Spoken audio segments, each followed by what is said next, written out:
In the last class, I explained mathematical induction, right?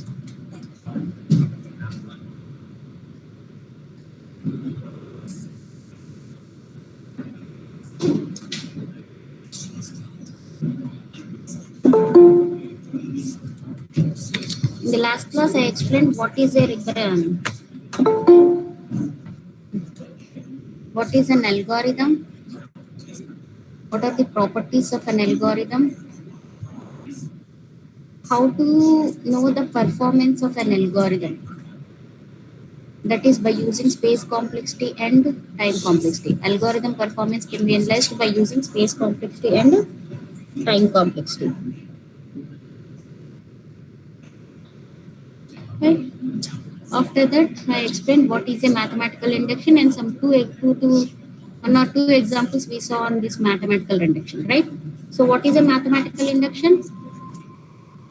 Suppose if you want to prove a statement P of n, if you want to prove this statement as true, first this involves two steps. This mathematical involves two steps. One is the basis step and the second one is the inductive step. Basis step means what? Will prove that P of 0. The statement P of n is true for P of 0. That means for n equal to 0, it is true. Next, for inductive step is what? For any integer k, if P of k is true, then P of k plus 1 is also. I explained with the ladder example, right? So what is this? If there are n number of steps in a ladder, n number of rungs on a ladder, then if you reach 0th step, then we can say that we can reach first step. If you are on the first rung, you can reach second rung. If you are on the second rung, you can reach third rung. That is the reason, first of all, you should know or you should prove whether the person can reach this 0th rung or not. If yes, then we'll consider any value k. For any value of k, if the person is at kth rung, then you can say that he can reach k plus 1th rung. Right now, I'll give you an example. Can you do it on your use the mathematical induction to prove that 1 plus 2 plus 2 square plus so on up to 2 power n is equal to 2 power n plus 1 minus 1. Now use mathematical induction to prove this relation. Can you do it on your own? First, you perform the basis step, then for any value k, you check it for P of k, whether it is true or not. If yes, P of k plus 1 should also be true. Do it, ma. This is your P of n. Now check for P of 0. All of you, check for P of 0. P of 0 means what? N equal to 0.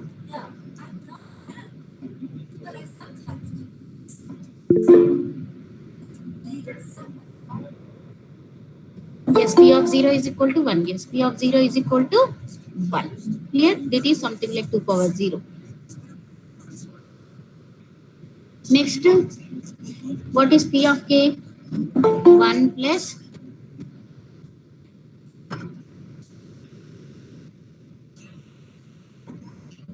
2 plus 2 square plus so on up to 2 power k. This is P of k is equal to 2 power k plus 1 minus 1. Right? Next, P of k plus 1. What is P of k plus 1? 1 plus 2 plus 2 square plus so on up to 2 power k plus 2 power k plus 1 is equal to, wherever you have k, there you place k plus 1. Then it becomes k plus 2 minus 1.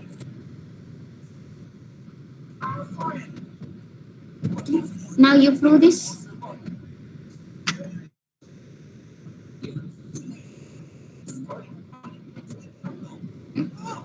So we are assuming that this is true. If this is true, this k plus 1 should also be true. So you just assume that this P of k is true. P of k is true. So when I simplify this is your P of k, right? P of k plus 2 power k plus 1. I'm just simplifying the left side part. What is the value of P of k? 2 power k plus 1 minus 1 plus 2 power k plus 1. Right? So you can write it as 2 into 2 power k plus 1 minus 1. Right?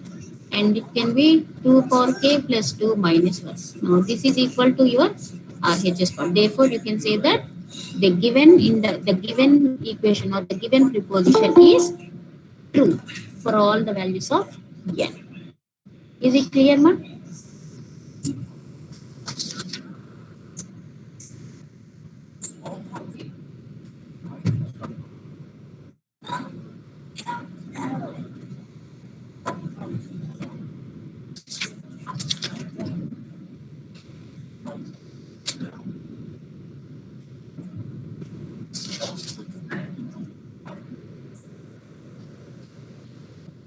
Just have you understood this?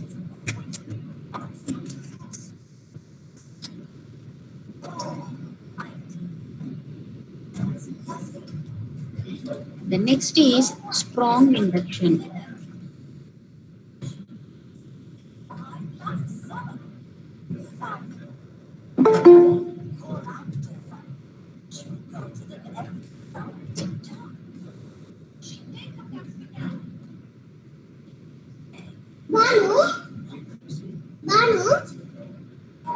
Next concept is strong induction. So it is similar to mathematical induction with a little change or the small difference between there between strong induction and mathematical induction. So in mathematical induction, what we are doing?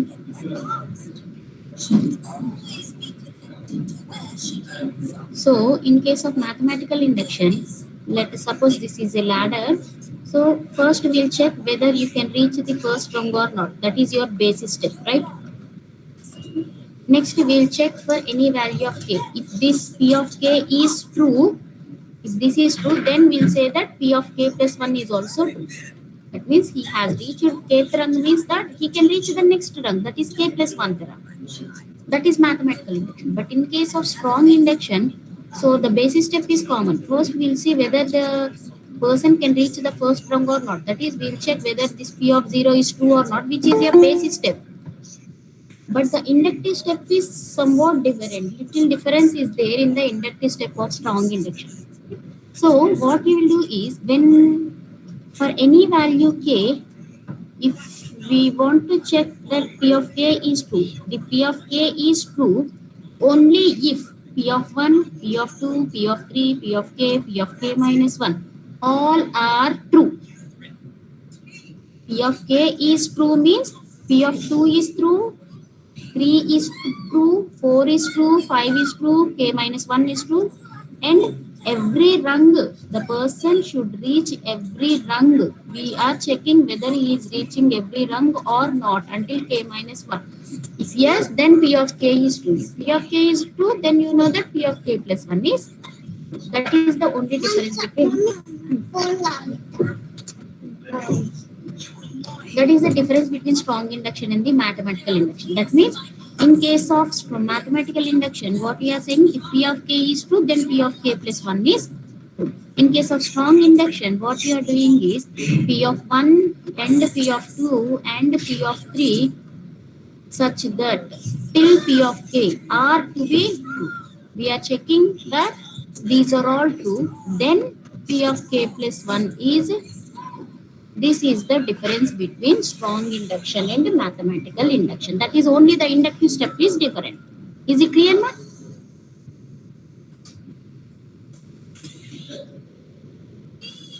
Yes.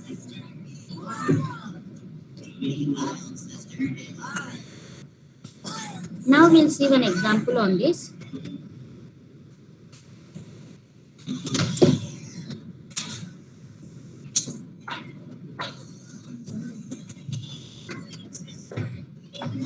Suppose, consider an example. Like an is the equation or the sequence defined by an minus 1, 2 plus 2an minus 2 with a1 is equal to 1, a2 is equal to 8. Okay?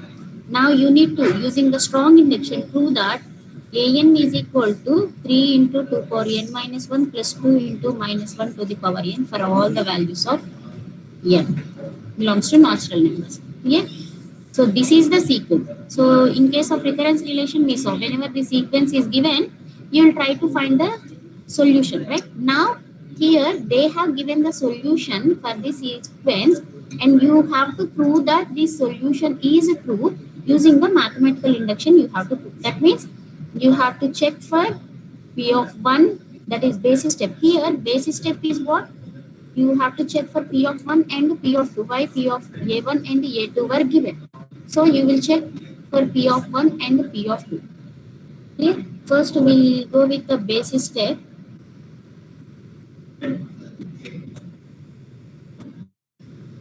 Basis step is first consider n is equal to 1. Then it becomes what?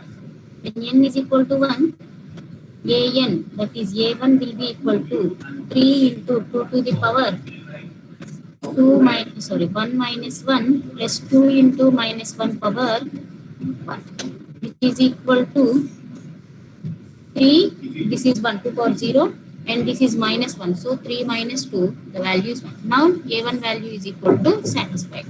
Similarly, consider n equal to 2, then you will get a2 is equal to 3 into 2 power 2 minus 1 plus 2 into minus 1 whole square. So 3 into 2 plus this is 2. 6 plus 2, that is 8. So basis step is satisfied, or you can say that basis step is true. Clear, ma? Next we will see the inductive step.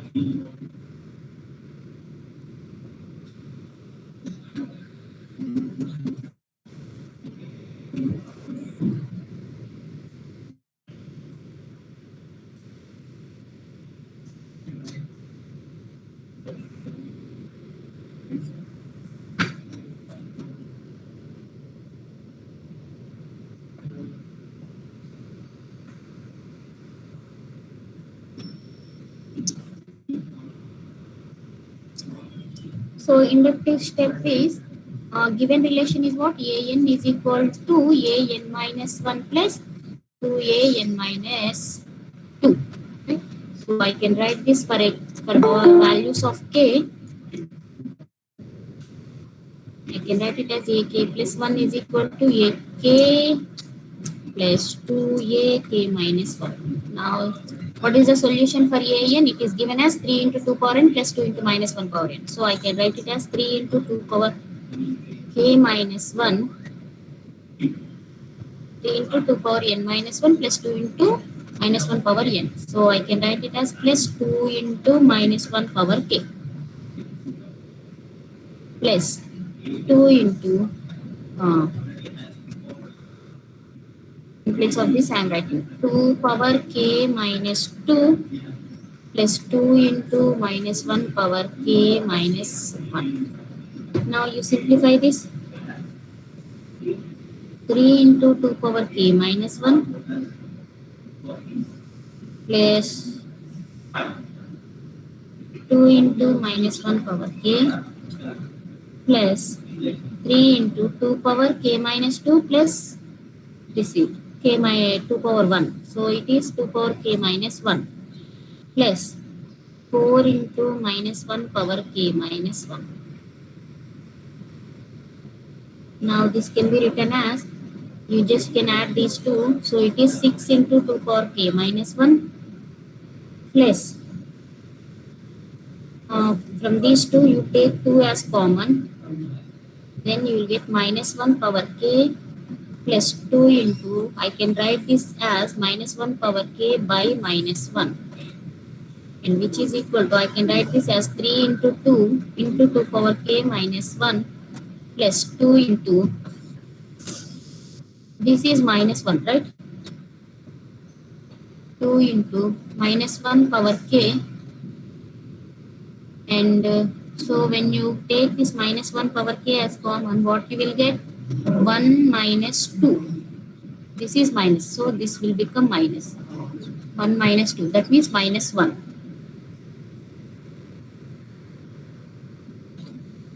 So you can write it as 3 into 2 power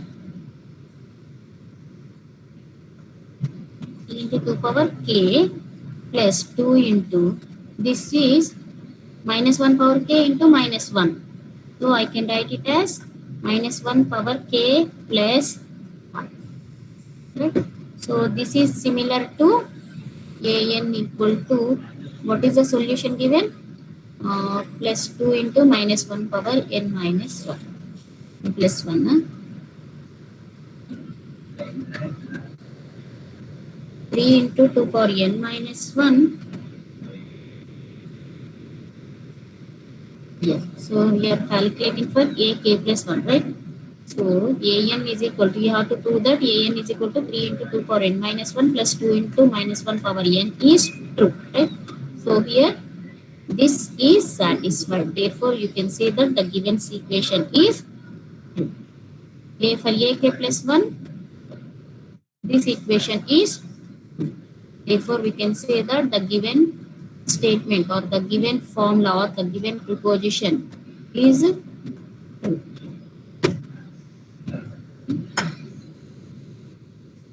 Clear, ma?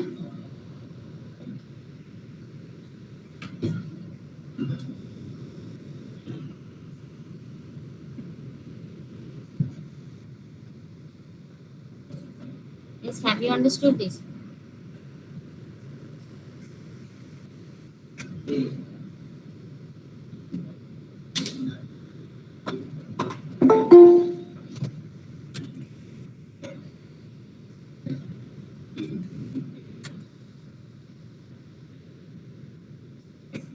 Let's see one more example on this.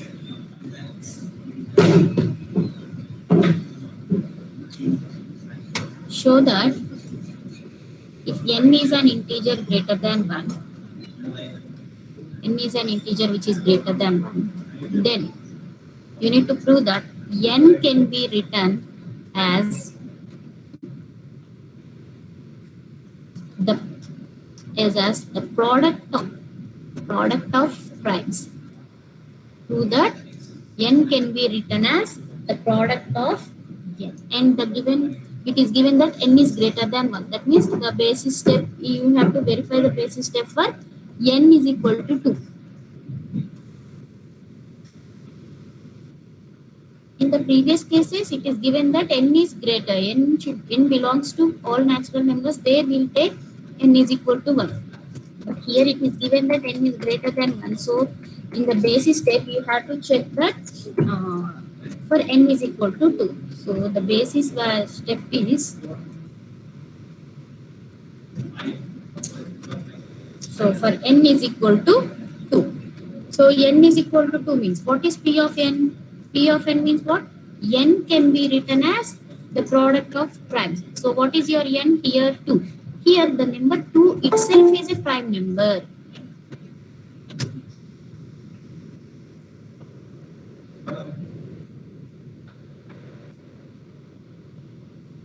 Previous example, 1 second. In the previous case, if you have to prove that an equal to 3 into 2 power n minus 1 plus 2 into minus 1 power n. Okay, na? Let me check.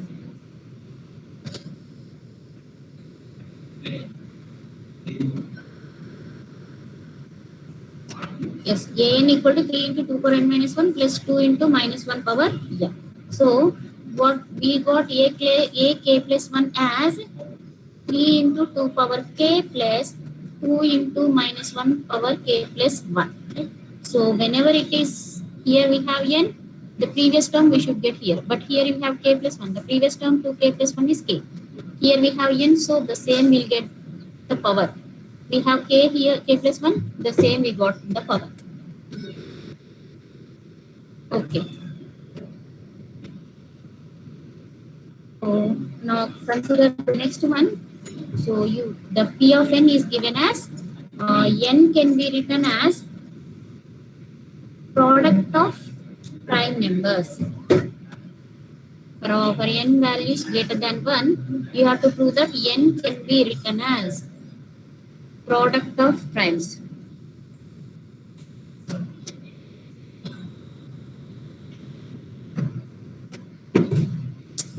So that means If n is not a prime number, you have to prove that that can be written as product of two prime numbers. Okay? So first the basic step is, as the value of n is given as greater than 1, so you consider n equal to 2 and you check for p of 2. P of 2 is equal to what? It will be 2. So you check whether it can be written as product of prime. But here the number 2 itself is a prime number, so the condition is satisfied. If it is not a prime number, you have to check whether it can be written as product of prime numbers or not. But the number itself is a prime number. Therefore, you can say that P of 2 is true. P of 2 is true. Now coming to this inductive step, in the inductive step, you have to check for P of 3, P of 2 and P of 3 and P of 4 and so on up to P of k.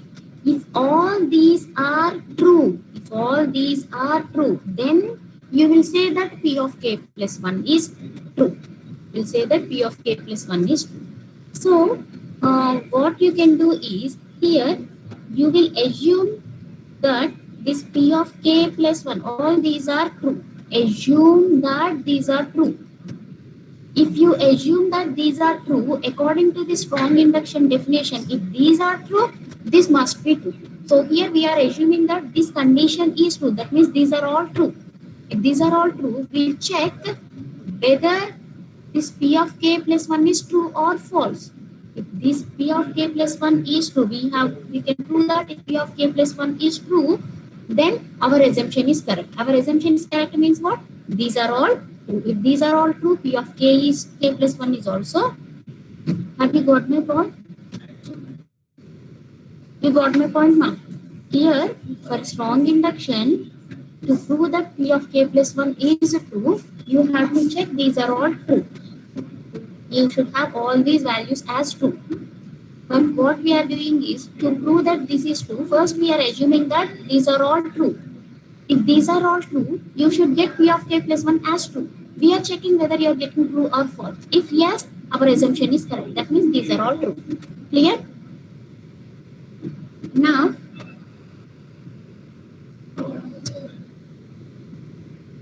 so we are saying that P of 2 is true. P of 2 is true means what? 2 can be written as the product of prime numbers if it is not a prime. Okay. And similarly, we are saying that P of 3 is also true. That means 3 can be written as product of prime. P of 4 can be true. 4 is true. That means 4 can also be written as the product of primes.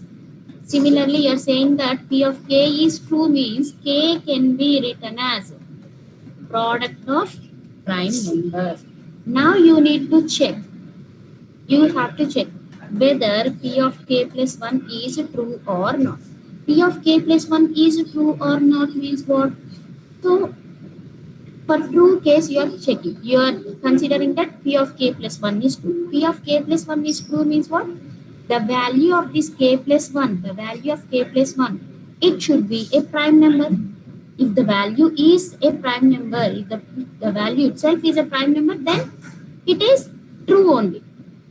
It can be written as product of prime number. That statement is true. Why? Because the value itself is a prime. Suppose if it is not a prime number, if it is a composite number, if k plus 1 is a composite number, then k plus 1 is a composite number, then you have to prove that it should be a product of two prime numbers. The product of two prime numbers. Clear? If it is not a prime number, it can be a composite number. If it is a composite number, you have to prove that or check that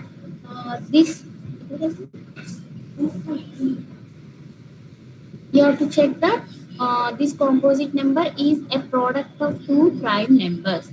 So here we are saying that A and B are two prime numbers. That means those A and B lies in this range. That means A can lies in the range K and B also lies in the same range. So somewhere you will have A and B. Here we are doing that we have assumed that P of 2 is 3, 3 is 3, 3 is true, 4 is true, 5 is true, such that we are assuming that P of K is true. That means somewhere you'll have A and B in the middle of these two. Okay? So if this is true, so that means you can say that P of A is true, P of B is true. P of A is true, B of 2 means what? These two are the prime numbers. Therefore, if A and B are true, then A into B is a prime number. Okay? That means A into B means the product of two prime numbers. What is the statement?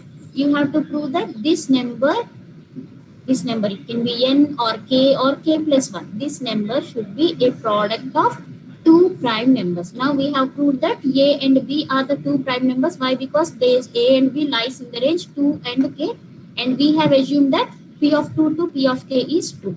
Therefore, we can say that our inductive step is also satisfied. Inductive step is also true. If inductive step and basic step both are true, then you can say that what we can say our given preposition is true. Is it clear now?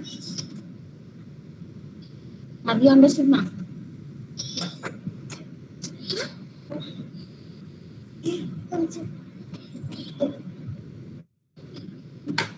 So any other doubt? So this is about mathematical induction and strong induction. And the last topic is recursive algorithms.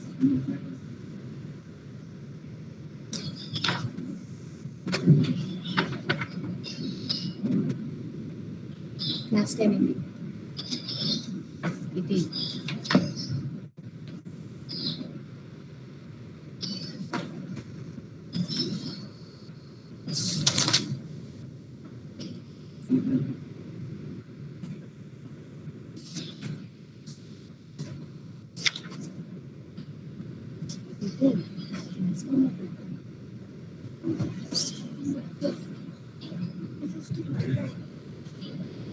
Anybody could put pencil sharp చేసుకో మంచిగా sharp చేసుకో pencil sharp లేదు. So recursive algorithm. When do we say that an algorithm is recursive? An algorithm is called recursive algorithm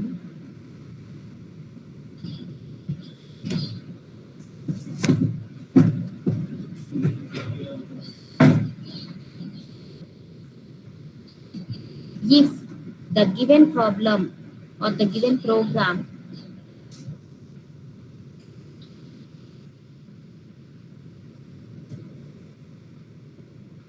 is solved by reducing into subproblems of same structure with small input.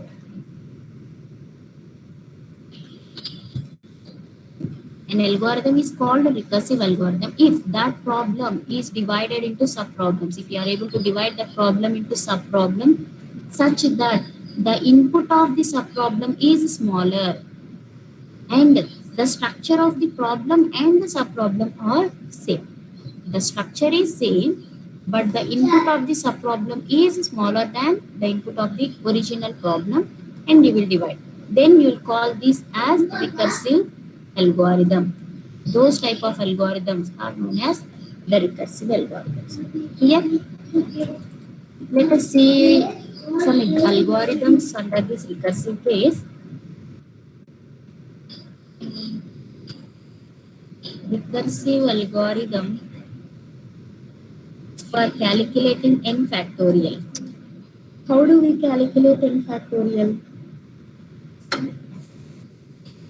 N factorial is equal to n into, I can write this as n into n minus 1 factorial. That means I have divided this into two problems, n and n minus 1 subproblem. Now this is a subproblem where the subproblem and this problem are having the same structure. The structure is same because it is n factorial, it is also n factorial, but n value is n minus 1. And the input is small. Here, how many values you have to consider? N values you have to consider. Here you have to consider n minus 1 values. Always n is less than, sorry, n is greater than n minus 1. That means the input of n minus 1 is smaller. Here, therefore, you can call it as a recursive case. Now we'll see how to write the algorithm. The recursive algorithm for this n factorial.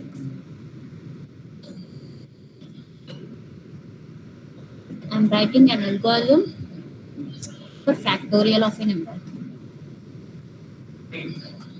Factorial of n.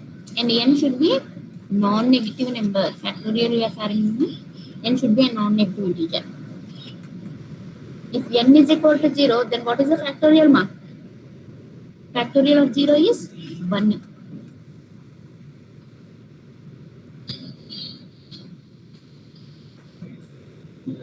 Else, you will divide into subproblems.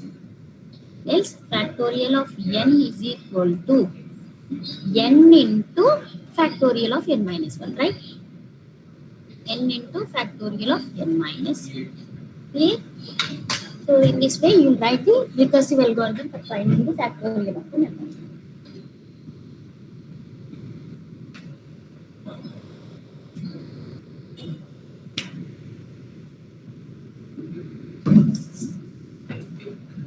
Next, for a plus n, assume that the problem is a plus 1. So you can, this is also a recursive case. So I can write this a plus a power n as a into a n minus 1. A power n minus 1. That means a power n is divided into two problems with the same structure, because structure of a power n and a power n minus 1 is same. This can be written as this a plus 1, a power n minus 1 can again written as a power n minus 2 into this can again written divided into subproblems, right? So I can say that this is also a recursive function. Let me see how to write the algorithm for this. To find the power of a n, where a is a non-zero number and n should be a non-negative number. Non-negative number. If the power is negative, then in other case it doesn't come here, right? So you should consider power value as non-negative number and the base value as non-zero number. If n is equal to 0, 959. Huh? If n is equal to 0, then power of a comma n, that is, if something power 0 is always equal to 1. Else, power of a comma n. How you are writing power of a comma n? You are writing it as a into power of a comma n minus 1. A into power of a comma n minus 1. So you are calling the same function. That means the structure of these two is same, but the input is small. Clear?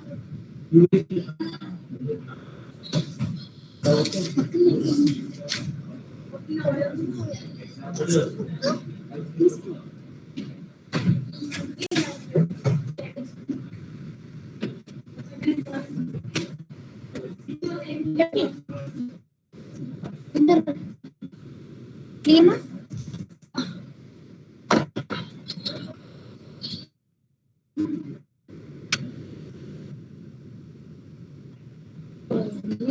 How you will write binary search. In the last class, I explained this binary search, right? Anyway, you know the concept. So binary search means what? First, you will divide the list into two parts. You divide the list into two parts.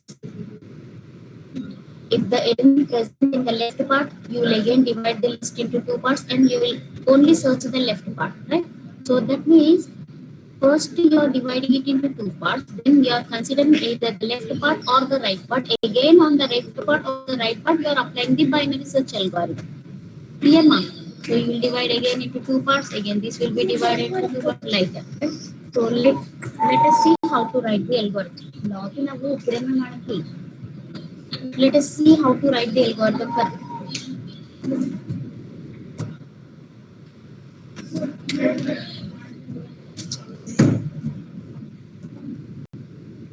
for binary search algorithm.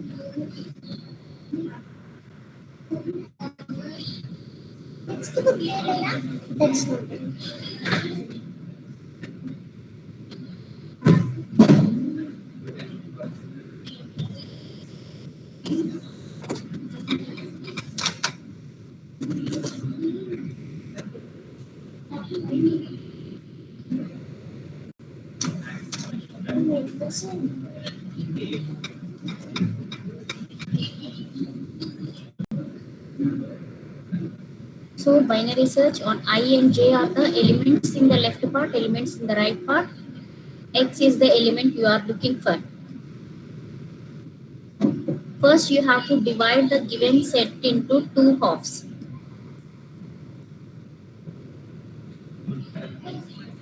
If the element is the middle element, that means when the number of elements in the set are odd, that means 5 elements were there, then left part will contain 2, right part will contain 2 only. So that means third element will be the middle element. If the number of elements are even, then you will not have the middle element, right? So if the number of elements are 6, you will have 3 here, 3 here. There will be no middle element. So sometimes there is the number of elements may be odd. That is the reason. First, you will check if there is an odd middle element. You will check whether that middle element is the if the middle element is the element you are looking for. So M is the middle element. M is the middle position. AM will be the middle element. Right? If X is equal to AM, then the element you are looking for is found. Then location is equal to yeah. That means X found at yeah. Good morning.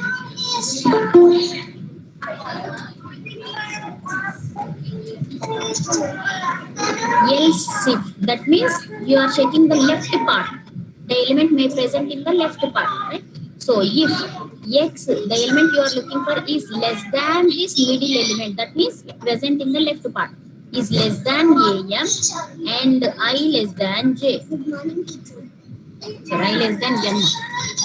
I less than M. I is the position of first position in the left side. So M is the middle element position. Then apply the binary search on the left part. Binary search you apply on the left part. So left part contains the elements from I to M minus 1. Why? Because M is the middle element. Right part contains the elements from M plus 1 to J. Right? So apply the binary search algorithm on X, the element you are looking for. I is the left end position. M minus 1 is the in the left part, the end position. Right end position in the left part. Else if it may present in the right part. That means when X is greater than AM and J is greater than M. J means the right hand position is greater than M. Then perform, that means call the same function binary search and X comma M plus 1. Right hand contains the elements from M plus 1 to J. M plus 1 comma J. Otherwise, the element is not found. Then you say that the location is 0, which means the element is not found. A page 43.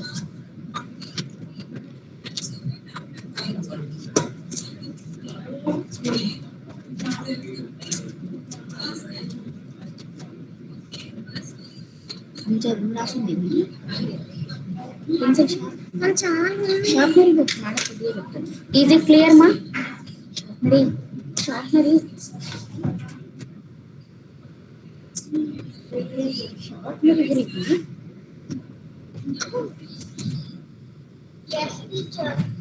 So this is about the third unit marks, the important concepts in the third unit. So my suggestion is why we have started this third unit after completion of all the units is because in the last So they'll ask you mostly, they'll ask you the questions mostly from the whatever the 4 units we have discussed now. Right? From third unit, sometimes they won't ask the questions also. That is the reason that we haven't explained this before. And one more is whatever the first part we have in this DM, that is algorithms, asymptotic notation, time complexity, all those topics you will again get in your next semester. That is in 3-2. In data, those subjects you will get. Clear? So that's all for no, I think this is the last class of your semester for DM. Okay. So that's all for today's session, and that's all for this semester too, I can say. So if you have any doubts, you can ask me, and you please start preparing, ma.